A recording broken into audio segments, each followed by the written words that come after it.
ya men ya matini lo kom cholo diai chim ko ya mada daro wa kichulo gamento ro chulo li ni bere jo mapol gite wa ide aman ber kuya ye kuiro bi ni yana dong tiga kendo donc le la dit honorable Dr. Dongato iberi ken jo ma iberi ke ka kila dit lo president ka gota yueri Museveni ma wana na ni clip mer me ko do second stop ya bicha bo ete vai compensation part kiri stocking ngamuti mekwa chako kibori ngamuti mekunu kikome bla ini nano kidong wi bibere tamba megi malupe kilokle I did moderate a for RCC, my kid friend, what they are aging gracefully. Okay, what that claim and never resolve get down away. For me, Bakiga a death, but come main point. We appear will near better the for new law at the Law Development Center. So much as they're resigning on Micharachu, TJ work work a chair. And you can when you ready, you're going to be a walk and the young walk no. T-Bot RDC. Now, Gimara Aliba Rio ke abichien. No but adiera bierli. Uche record kapenyo tuero ni enemy rodoto gamente miga ka wang Acholi. Uche record ka doto gamente pe wang Acholi. Uche record ka gamu tuero mi doto gamente pe wang Acholi. Man kilwoni application for a representative suit. Chalo atika handling case mali tika yelo dana noya miara kwa non permission pa court where wa ke representative suit kinyi ngatumo kadon koru ye chidongo inde kerongo representative suit so no bara diera ke dana para bichiel imwara Aliba Rio ki abichiel go che record case number negelo miscellaneous application number 37 high court miscellaneous application number piara de ku ya bero memoir 2006 koruye ni no bada diera romo ke lo kore komgamente miga kawang Acholi inge adiera do ke lo kore komgamente miga kawang Acholi erwe ko kese ti number 38 number 37 ti like ni ke ko number 38 dong ere ko ni the leave was granted and 16 others so tere ni Acholi mo ken kade mero kore komgamente kere ka che record ke biduo case ta no bara der jo kana la wo te gara chim ki bola were o kara paulum ke nero warano ti RC korongo na morwe weng dong ke meo dong ni ke filing representative suit so kere ka che record ko ber ni ke biduo ko ngo mere nong jai I case pa no bara der now no but adiera magu che record gena para bichel gu che rope wang Acholi weng eno gu penyo permission Mikel case inying dano Aliba chel kimi abero so the application no pity pi Acholi weng to file on behalf of 1,700 people now gino kana mi era dano makoko magu che no wide wo death claim pidi angeken nakare RCC wide mabe component magati TGA area diang TGA maka ene pleadings the miscellaneous application number 38 of 2006 koroti diang koroti dano maginero koroti uri magwa mutaka magitiro ambush berpa Acholi kam the member puti kwanyo part e midiang so ulo te amatero win bien diri maja kwa wano yele kidiang ene ni mwa pia rio ingega diang tumje mukano miermo chakada ubiri lai mutaka magwa yu atake ko mutaka magwa padere ko uduongi magendero ni ko dano magendero ni ko mer pati diang dano pe diang now bal madong tie uberu bala rio mi achiel claimants ta loke adiara go tiere kot pe upedana di bachel gini abera inge wel dano mede Aliba para bichel mi abungwan kipiar ngwan wa bichel manoti list pagamente inge wel dano doktiga meteo donc berini kiti waini joma pia ke choro ki ma an claim an manyingi pudong pe kanyo ti dok dano Ali piare wachel mi ario kipiar bichel wa bichel so kine dong ne charo bertie kara cha do charo le wibi koni abi guri ngo ma don kelo president bien lo petum e chulu man joma do tu e chulu man joma ngo do tu now mero bal me achiel mo bertie era ni documentation pa jeme murwe bal ni ario team pa nobat adiera ke mako cher god gumio pasen piera de kiloya bagi luoni Kampala Associated Advocate kone donge be gama yerwa ke be kwanya diang panga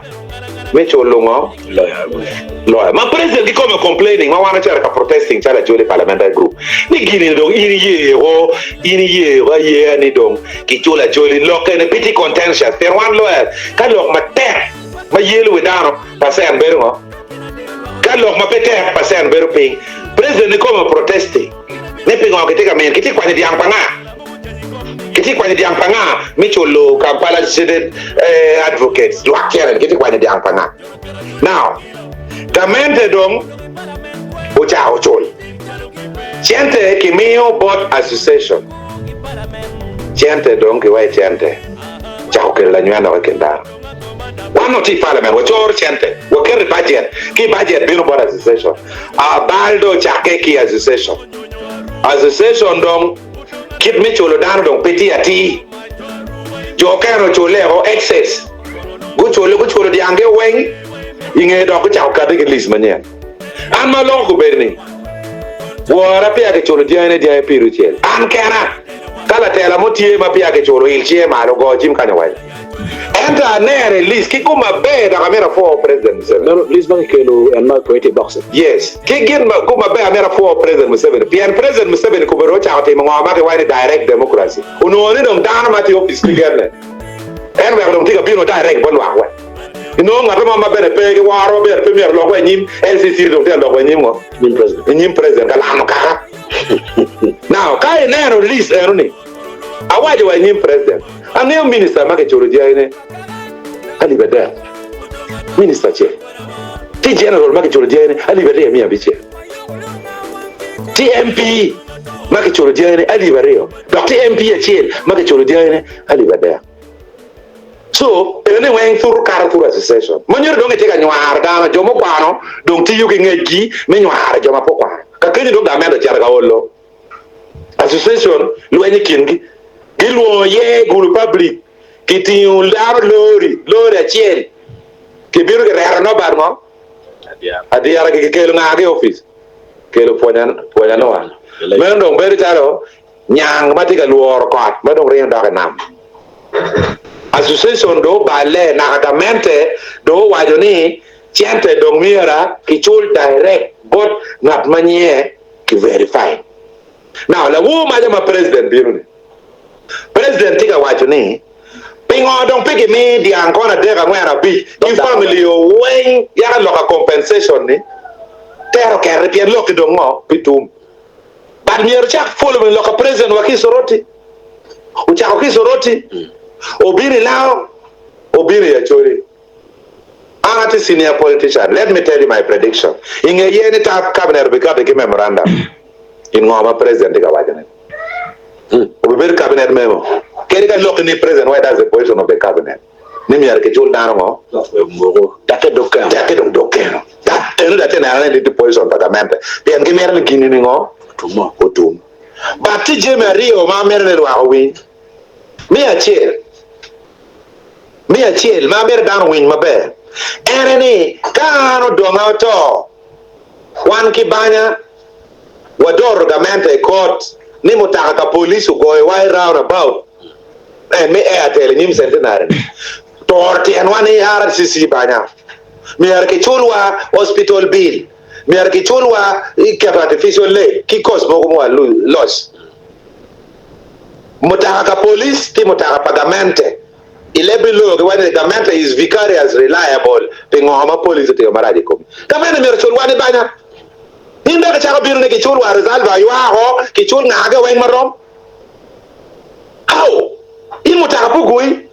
indio ngepike kwalo wa ma wani ki doge ni diange mo ma ke kwalo peke inde wani ki chul daro wen wa ma wen ki chul marom eto wajoni ki charu bor du meba me Acholi wo de clemency ko charu bor ka ta ni ma we ko ket ni ba ki chuli and ko arwe diene porwen and that is mau for you one thing is not greedy kenen ana do ma ke do ana malaje dia ba wara pa ke chula I'm also not greedy kira wara po na kere ni ke ti padano ya ke ti megi me go resolve you are yini nge wara le la James to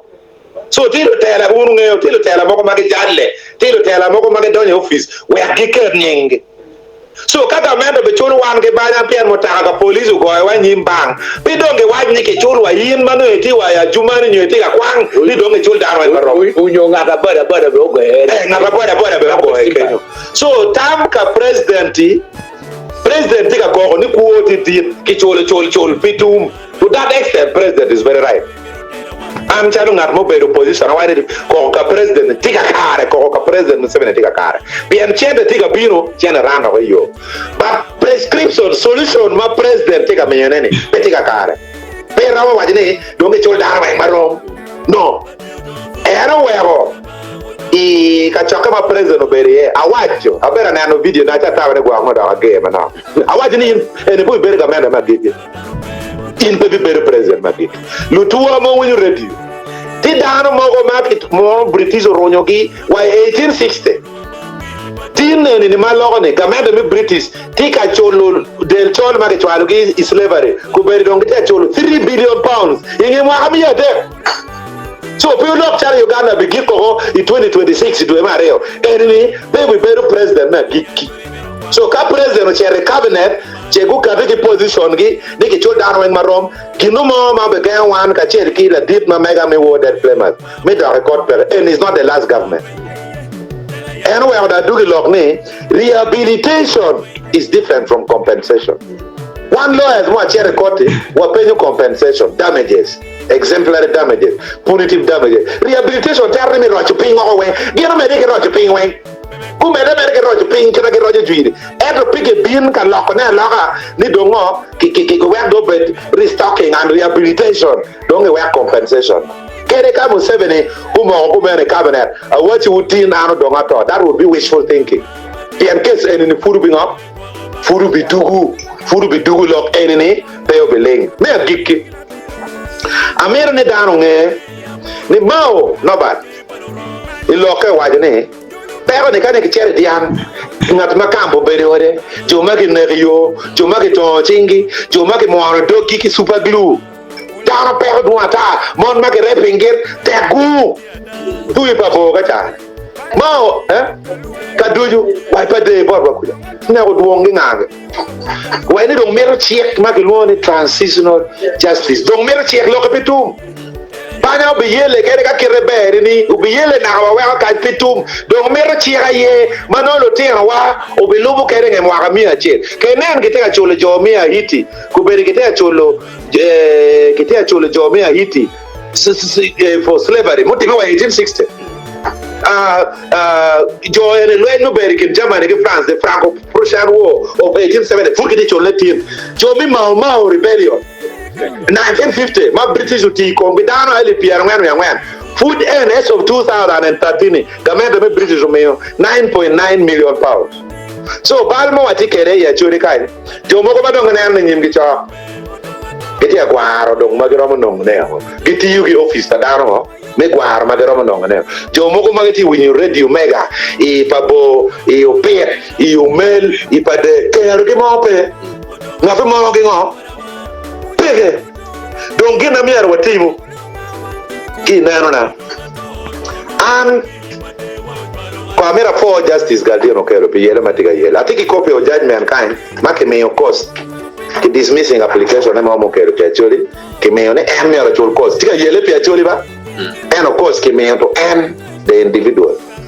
koni yes tizia koni kichako yenyen kichako kwanyo ate no actually wo mata no ko mabeni there was an application anyway loka diame gen no getika ke application ni chawa miarbeto ko clear within 4 months within ngom miarbet clear registrar me order gen protesting order by registrar so judge deciding on registrar ke me cost it now and my president ubino kanyi president kwenen madonge wear wa national anthem ko milor ne weng magi goy wasaluto madonge yobotu president do dugi microphone mana ya don I politics pia na yana ko mena meno yana kilwani magnanimous he was being magnanimous tiala bana ngailaga terani onyoro twi madapat mapite normal pia no wear national anthem go wasaluto miro udugi microphone ne lutua committee mone ne do kitimu ni Why can you come pretty? Wakian me be no canyon net get here, can get here. I want to buy Uguaning or where no LC5s, we are chair, elders, we are chair, opinion leaders, we are chair. Where can we put him or my president here to talk about European president me 30 days? And committee by president take America chairman, me audit. Me Quadunamuno, Mingy book time. Ana chair wa malo baro ken kama penduzi ki keke dega na ko ket nyao kenyu ikarni itila na ba committee peke kero mapura tika junge ni do mo ga pe anong position na pe wa ero ya obere MP pe terwe anda ti ki opinion leader mapuro bera ta awino ngede kwane microphone penduzi kwane opinion leader don't you mo ga ba gini gira gini nga donge kwana dana re so space me opinion leader don't pay da cha hori do gini gwa donge make space for lawyer bien eni ne mier ki chwal dana ma obe cher ka auditing jo madon da mende maguno chembe rongo kinyi Acholi so position pa president me audit mi aro jolu to alego un mega FM jo ma ke be chimo i committee money ne ma president wa ne ke be me ne ke teach within 30 days mi aro longe radio kai ya mi ma chir mi aro ke ya mi aro ko we kwa ngegi angage an mi aro ngeni jo ma ke chimo de auditors gim jo kana dongo no di ango so no ke mi aro dar ma u ko gi an lo ka tu ma ke chul jana wora je piru chel chul jana wora wa charo la radio wa no you budget chen wa dugu chen just point of correction la din la beja Felix Karan o me copy me winye ke Kampala Associated Advocate yoro ne pegi gamo percent pierre pe gamo percent apart. Okay, so it's a slip of tongue. It's 10%. I'm very sorry. It's just a total slip of tongue. My apologies. But 10% of don't give me 40 billion. 10% of 40 billion. No, 4 billion. 4 billion. 4 billion. Anyway, that was the agreement signing in the part with the chain. Mahalibario Kiabuman. But do good channel video man tayat. I mega FM wa winyo keyboard mego Rosalba la dit 40 mero bedak